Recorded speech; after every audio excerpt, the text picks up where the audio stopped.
Abordons maintenant, en 6 planches, le dernier paragraphe de ce chapitre, paragraphe 4-6, qui est sans doute le plus important du chapitre et qui est relatif aux fenêtres de pondération temporelle. Commençons par en expliquer la raison d'être.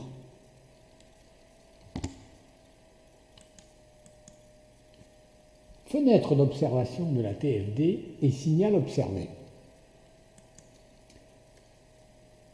Il existe 2 cas pratiques uniquement pour la TFD d'un signal S de t observé sur une durée t0.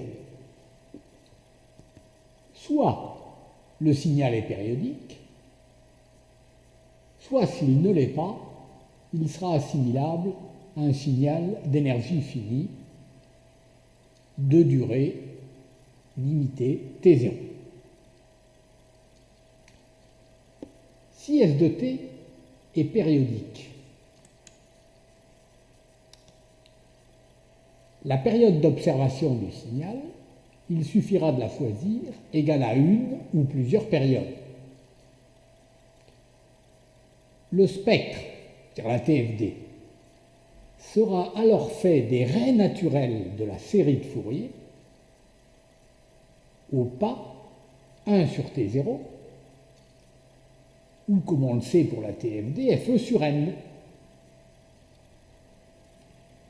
La TFD est alors sans erreur, parce que le fait de tronquer à une durée T0 ne change rien à la connaissance du signal qui reste parfaite puisque le signal a une période égale à T0 où T0 contient un nombre entier de périodes. Maintenant, si le signal S de t est assimilable à un signal de durée finie T0, sa TFD est calculée à travers une fenêtre rectangulaire de largeur T0, puisqu'il faut tronquer. Abordons maintenant, en 6 planches, le dernier paragraphe de ce chapitre, paragraphe 4-6, qui est sans doute le plus important du chapitre et qui est relatif aux fenêtres de pondération temporelle. Commençons par en expliquer la raison d'être.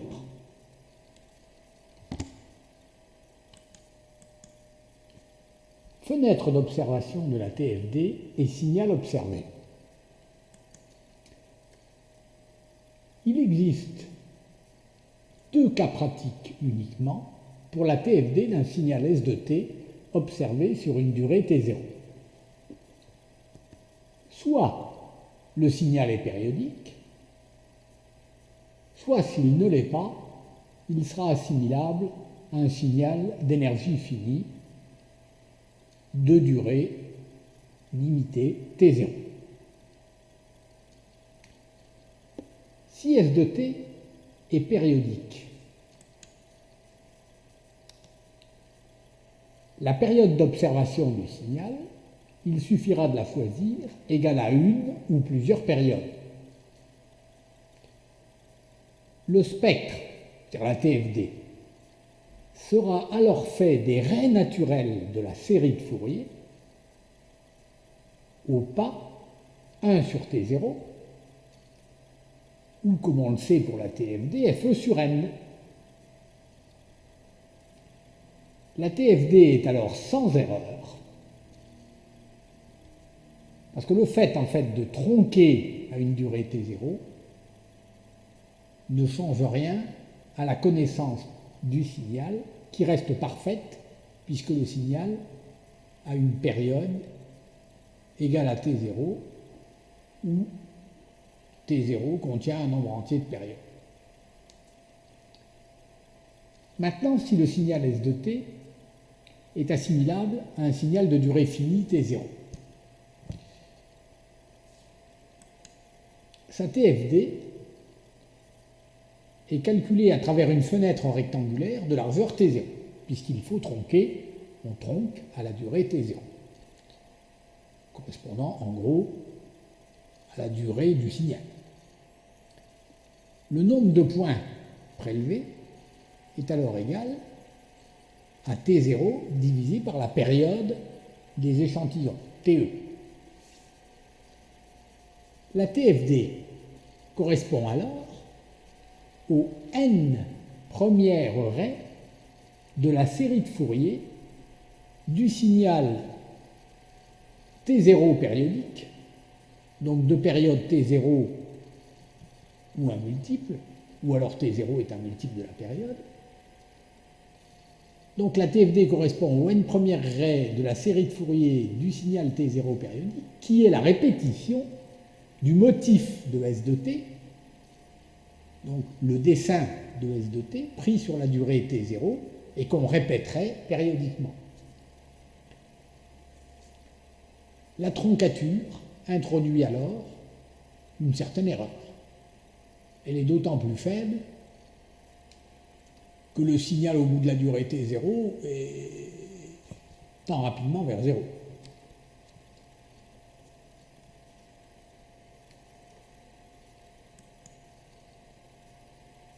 Alors, cette fenêtre d'observation de durée T0, qui pour l'instant est une fenêtre naturelle, c'est-à-dire une fenêtre rectangulaire, 1 pendant la durée T0 et puis 0 après, c'est une fenêtre rectangulaire. Cette fenêtre-là introduit une forte discontinuité aux limites, c'est-à-dire pour les multiples de T0, et de ce fait a des effets néfastes sur la TFD. C'est pourquoi on introduit en fait des fenêtres de pondération plus douces, dont l'équation W indice grand T ou indice grand T0 de T n'est plus celle d'un rectangle. Ces fenêtres d'équation temporelle W indice grand T de T sont adaptées au cas à traiter. Et on va voir comment. Et leurs effets apparaissent surtout dans le domaine fréquentiel, le domaine spectral, et vont déterminer leur performance. C'est ça qu'il nous faut à présent préciser.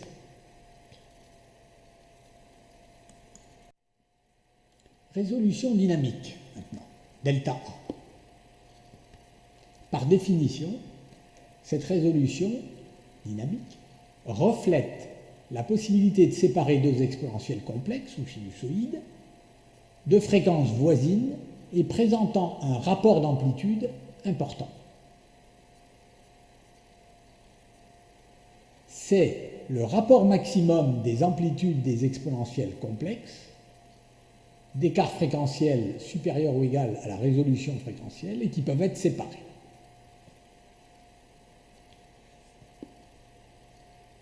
L'évaluation pratique se fera toujours en se référant du spectre de la fenêtre par le rapport des amplitudes du lobe principal et du premier lobe secondaire du spectre de la fenêtre de pondération temporelle. Donc si je résume, la résolution fréquentielle est liée à la largeur du lobe principal du spectre de la fenêtre d'observation et la résolution dynamique est liée au rapport des amplitudes du lobe principal et du premier lobe secondaire du spectre de la fenêtre de pondération temporelle. On en arrive maintenant à la typologie des fenêtres de pondération temporelle, c'est-à-dire aux différents types de fenêtres, et on en verra 5 cas. Il en existe d'autres, mais c'est quand même les 5 les plus courants. On va représenter l'équation temporelle, la forme temporelle de ces fenêtres, sur un graphique où on porte les amplitudes en ordonnée, en prenant une référence 1 quelque part par ici, et puis le temps en abscisse, en appelant grand T la durée de la fenêtre. Toutes les fenêtres que nous allons présenter sont symétriques autour de l'axe petit t égale grand T sur 2, la moitié de leur durée. Alors, la fenêtre la plus connue, c'est la fenêtre naturelle ou encore fenêtre rectangulaire. Elle a évidemment pour forme celle d'un rectangle dessiné ici en orange, symétrique autour de petit t égale grand T sur 2. On a cherché ensuite, avec les autres fenêtres, à avoir un front de montée ici qui soit beaucoup moins raide. Alors, le moins raide qu'on puisse imaginer, c'est celui qui monterait de 0 à 1 sur la moitié de la durée grand T. Et puis, pourquoi pas prendre une montée linéaire. C'est ce qu'on appelle la fenêtre triangulaire. Une droite de 0 à T sur 2, ici, et ça vaut 1, et le symétrique de l'autre côté. Bon, l'équation de cette droite, je vous passe, vous pouvez vérifier. Si on veut la mettre sous une forme unique, les deux droites symétriques, il faut faire apparaître une valeur absolue. Et l'équation, c'est 1 moins valeur absolue de 2 petit t sur grand T moins 1. Pour petit t égale t sur 2, ça fait bien 1. Et on retrouve bien ici, pour petit t inférieur à t sur 2, l'équation de cette droite qui est ici, y égale 2 petit t sur grand T. La troisième fenêtre est appelée fenêtre de Hamming.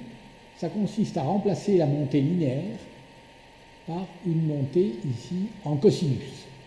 Cosinus de 2pi petit t sur grand T, qui est bien 0 pour t égale 0, et qui est bien égal à 1 pour petit t égale grand T sur 2. Puis le symétrique, ici, de l'autre côté. Ensuite, une variante de la fenêtre de Hamming est la fenêtre de Hamming obtenue simplement en augmentant ici le premier coefficient, où il va y avoir 0,50 ou 0,54, on l'a augmenté de 0,04, et on diminue d'autant le coefficient suivant ici de 0,04 pour faire 0,46. Ça donne une fenêtre qui a exactement la même forme, une forme extrêmement voisine, sauf que pour t égale 0, elle ne passe plus par l'origine, puisque 0,54 moins 0,46, ça fait 0,08. Donc ici, elle démarre à 0,08. Elle croît jusqu'à 1, symétrique de l'autre côté.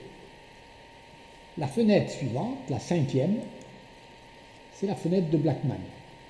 Alors pour obtenir l'équation de la fenêtre de Blackman, on a introduit un deuxième cosinus, mais qui est de 4pi petit t sur grand T, avec une certaine pondération faible. On met une pondération de 0,5 sur le cosinus précédent, et ici, au lieu d'avoir 0,50, on met 0,42, qui ajouté à 0,08 donnera 0,50, et fera en sorte que lorsque t égale 0, ça fasse bien une somme 0,42 moins 0,5 plus 0,08 qui soit égale à 0. Donc ça part bien, ça repart à nouveau de 0. Montée, partie symétrique. Voilà les 5 formes des 5 fenêtres les plus courantes. Voyons maintenant leurs caractéristiques spectrales. On a d'abord rappelé dans la partie gauche ici les 5 équations qu'on vient de voir précédemment des 5 types de fenêtres. Dites fenêtres à temps continu, puisque elles sont continues sur l'axe des temps. Alors, si on veut obtenir les fenêtres à temps discret correspondants, il faut les considérer comme un échantillonnage au pâté sur n, pour qu'il y ait sur la durée t n points, et on y reviendra au chapitre 10. Donc nos 5 types de fenêtres, voyons-en maintenant les caractéristiques spectrales que nous allons porter dans un tableau dont la première colonne rappellera le type de la fenêtre, rectangle, Barclay, Hamming, Blackman, donc 5 lignes. La première colonne donnera la largeur grand B du lobe principal entre les deux points où ce lobe principal s'annule. BEB, ça sera ce qu'on appelle la bande équivalente de bruit et on va la définir. Vous voyez que chacune de ces deux bandes est rapportée, comme souvent en numérique, à la fréquence d'échantillonnage. Dans la colonne d'après, la quatrième colonne ici, on donnera l'amplitude du premier lobe secondaire en dessous du lobe principal, à combien il se trouve en dessous, en dB, et la loi de décroissance dans la dernière colonne des lobes secondaires. Alors on va remplir soigneusement la ligne correspondant à la fenêtre rectangulaire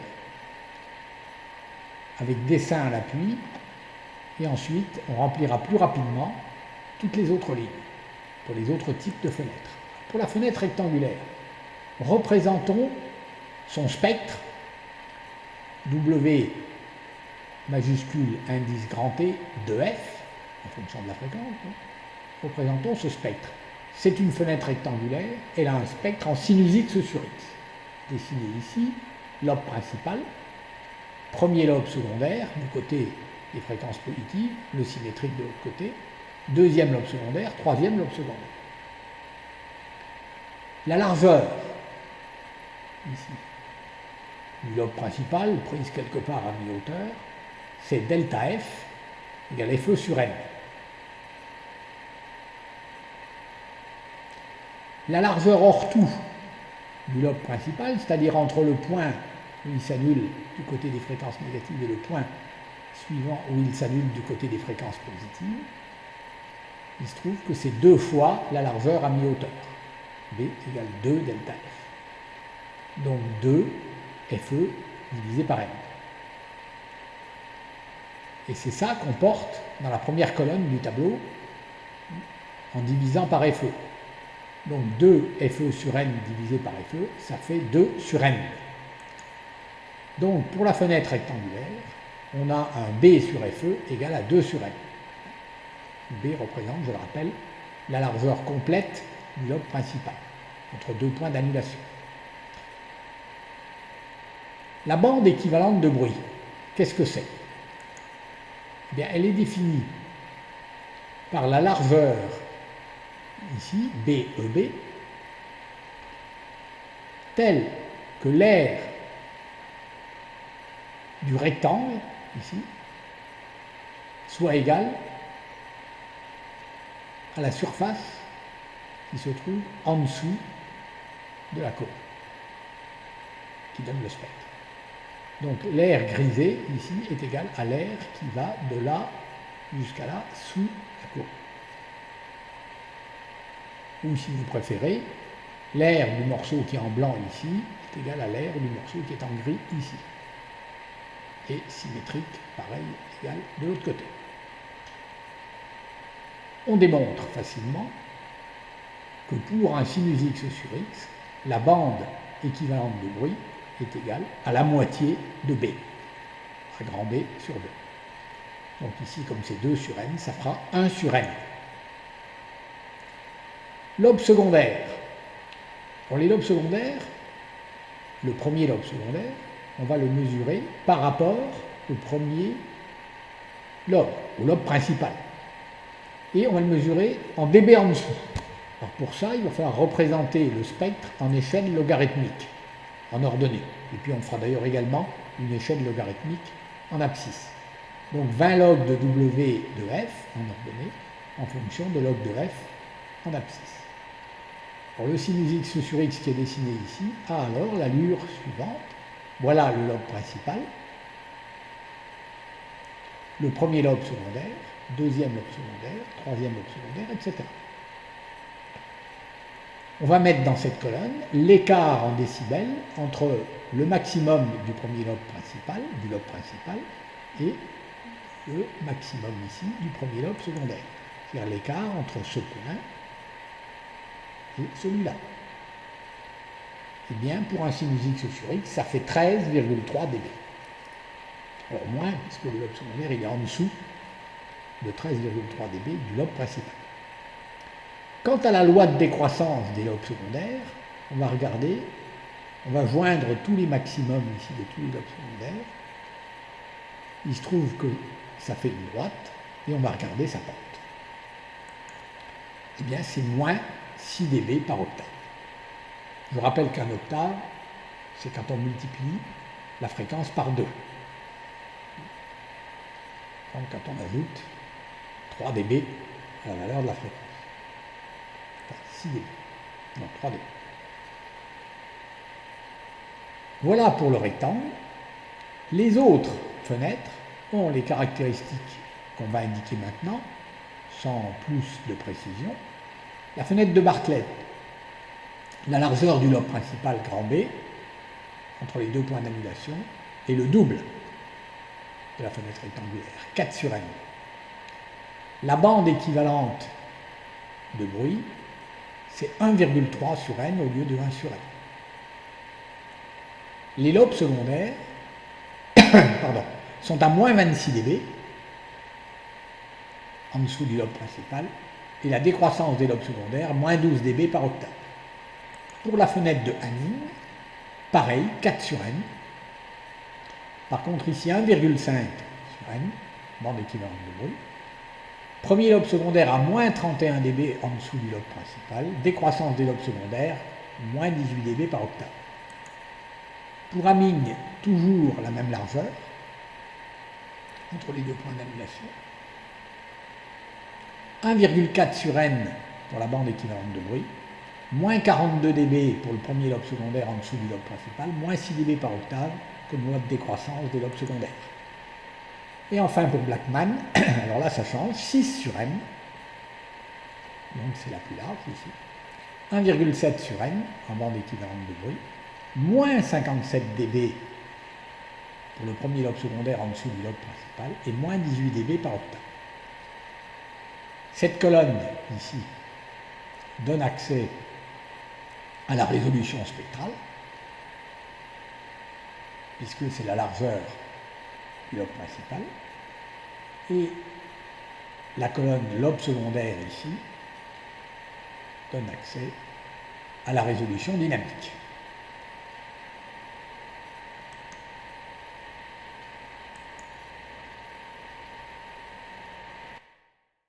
Pour finir, illustrons les caractéristiques spectrales des fenêtres de pondération par deux planches, l'une relative à la largeur du lobe principal du spectre, qui donnera accès à la résolution en fréquence spectrale, résolution spectrale, l'autre relative à la hauteur des lobes secondaires par rapport au lobe principal et qui donnera accès à la résolution dynamique.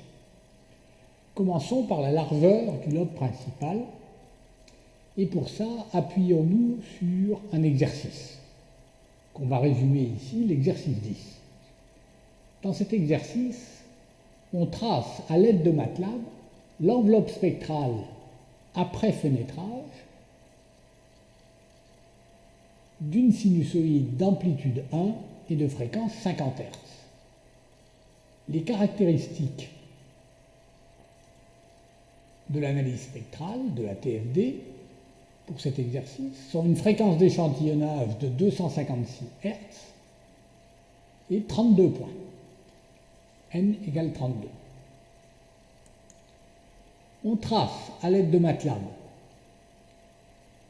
pour différentes fenêtres, et là on les a pris toutes, les 5 que nous avons vues précédemment.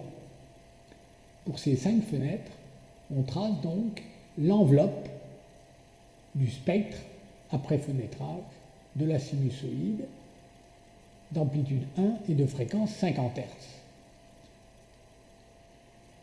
Ces courbes donnent accès au spectre de la fenêtre, mais qui se trouve transposé à cause de la sinusoïde à 50 Hz autour de 50 Hz.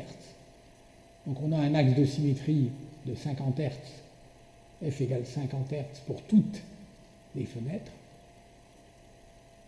Et autour de cet axe de symétrie, on a le spectre de la fenêtre. On constate que la fenêtre rectangulaire est celle qui a le lobe principal, ici, de là jusqu'à là, le plus étroit. Parce que les trois suivantes ici ont un lobe principal qui a l'air d'être à peu près 2 fois plus large ici, et identique. Et la fenêtre de Blackman, la dernière, un lobe principal significativement plus large.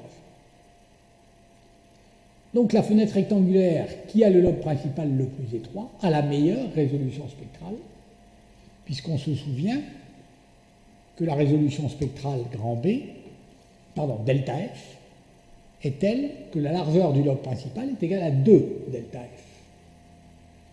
Ici, pour la fenêtre rectangulaire, on a grand B égale 16, égale 2 fois 8. Donc, la résolution spectrale est de 8 Hz. On peut vérifier au passage que cette valeur correspond à la formule théorique delta F, résolution spectrale, égale FE sur n, espacement entre deux raies de la transformée de Fourier.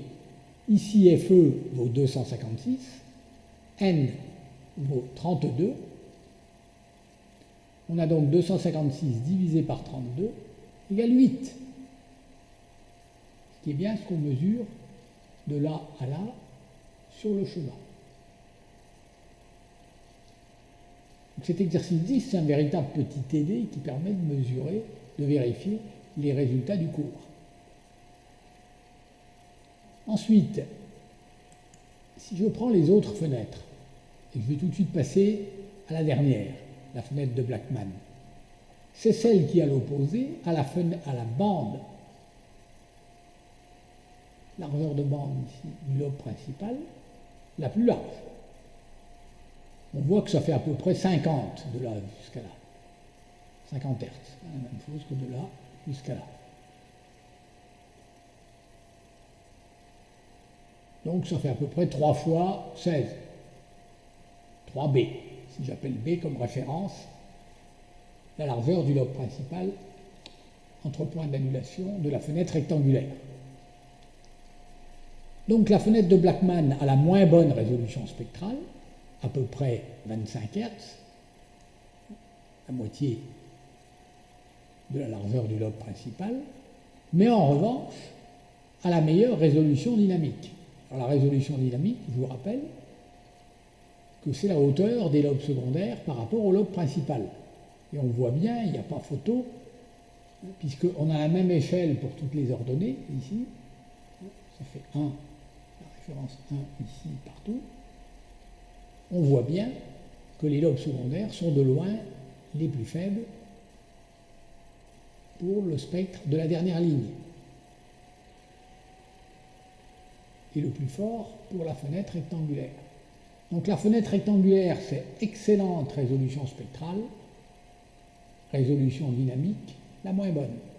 À l'opposé, la fenêtre de Blackman, c'est la moins bonne résolution spectrale, mais la meilleure résolution dynamique. On voit que si on veut faire un compromis entre les deux types de résolution, il faut prendre une fenêtre intermédiaire, Hamming par exemple. Alors les fenêtres intermédiaires, triangulaires, Hamming et Henning, elles ont la même résolution spectrale, parce que la même largeur de lobe principal. Par contre, les résolutions dynamiques vont en s'améliorant depuis la triangulaire jusqu'à la Hamming, puisqu'on voit que les lobes secondaires ici sont hauts, ici ils sont un peu moins hauts, et ici ils sont encore un petit peu moins hauts. Voilà ce qu'on peut dire pour comparer les différentes fenêtres. Pour terminer, voyons maintenant un peu plus en détail la résolution dynamique sur une illustration à partir des spectres. Alors là, on a indiqué, la largeur du lobe principal des trois fenêtres ici, dont la résolution spectrale est de 16. Donc là, les résolutions spectrales, c'est 8, 16 pour les 3 et 25. Donc passons à la résolution dynamique, largeur des lobes secondaires. Alors pour ça, on va commencer, comme d'habitude, par la fenêtre rectangulaire. Dessinons le spectre de la fenêtre rectangulaire en échelle linéaire, c'est-à-dire en portant en ordonnée le module ici de la transformée de Fourier d'un rectangle, c'est-à-dire un sinus x sur x, avec sa forme caractéristique, lobe principal, jusqu'à là, premier lobe secondaire, deuxième lobe secondaire, etc., lobe secondaire suivant. Si on calculait la transformée de Fourier du rectangle, on trouverait que le spectre d'amplitude est en sinus pi grand T f sur pi f, où T est la largeur de la fenêtre. On aurait donc comme maximum ici du premier lobe secondaire, le calcul est facile à faire, 20 log de 3 sur 2 pi, ce qui fait, tout calcul fait, moins 13, environ moins 13, moins 13,3 exactement, dB. Alors si on veut faire le dessin en échelle logarithmique, pour lire directement les moins 13 dB, ici, il suffit de porter les ordonnées en échelle logarithmique. J'ai maintenu les abscisses en échelle linéaire. Voilà à ce moment-là le lobe principal, le premier lobe secondaire est ici, le deuxième est ici, etc. Et on voit bien ici, sur ce dessin en échelle logarithmique, les 13 dB qui séparent le maximum du lobe principal du maximum du premier lobe secondaire. Ici, moins 13. On voit également ici la loi de décroissance des lobes secondaires, moins 6 dB par octave. C'est-à-dire qu'entre le point à 0,1 et le point à 0,2, il y a un rapport 2, donc un octave. Eh bien, en ordonnée, entre là et là, on a perdu 6 dB. Donc on retrouve ici les lobes secondaires à moins 13 dB qui donnent accès, je vous le rappelle, à la résolution dynamique. Alors on peut faire la même chose pour toutes les autres fenêtres, on va aller beaucoup plus vite. La fenêtre de Bartley, alors toujours en échelle logarithmique, elle fait apparaître moins 25 dB pour le premier lobe secondaire et une décroissance de moins 12 dB par octave. Ce sont ces chiffres que vous retrouvez dans le tableau des caractéristiques spectrales des différentes fenêtres de la planche 4 sur 6 qu'on a commenté tout à l'heure. La fenêtre de Hanning, moins 31 dB, décroissance moins 18 dB par octave. La fenêtre de Hamming, moins 41 dB, décroissance moins 6 dB par octave. Et enfin, la fenêtre de Blackman, moins 57 dB, décroissance moins 18 dB par octave.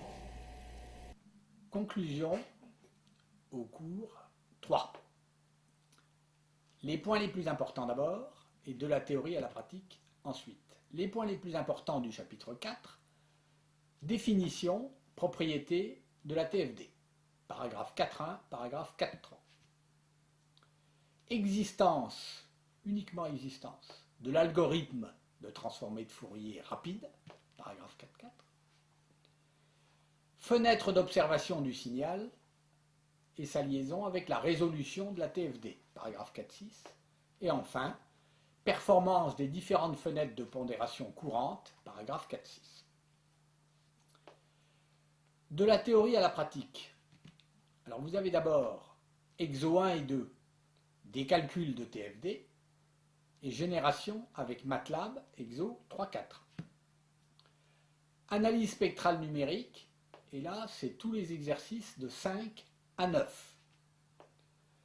Performance des fenêtres de pondération, exercices 10 et 11.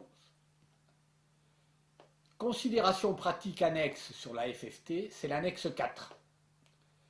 Et le TD 3.4 porte sur l'analyse spectrale par TFD ou FFT d'un signal sinusoïdal.